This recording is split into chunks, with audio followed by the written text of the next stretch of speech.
اللهم لبيك لبيك لا شريك لك لبيك إن الحمد والنعمة لك والملك لا شريك لك। অর্থাৎ আমি উপস্থিত, হে আল্লাহ আমি উপস্থিত, আপনার কোনো শরিক নেই। নিশ্চয়ই সমস্ত প্রশংসা এবং সকল নেয়ামত কেবলই আপনার, এবং সমস্ত রাজত্ব আপনার, আপনার কোনো শরিক নেই। لبيك اللهم لبيك لبيك لا।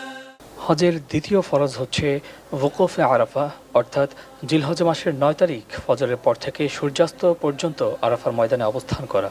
لبيك اللهم لبيك لبيك لا। হজের তৃতীয় ফরজ হচ্ছে তাওয়াফুজ জিয়ারাহ, অর্থাৎ মক্কা শরীফ পৌঁছার পর সর্বপ্রথম কাজটি হলো 4 বার কাবা গৃহটি প্রদক্ষিণ করা। আবার হজের কাজ শেষ করে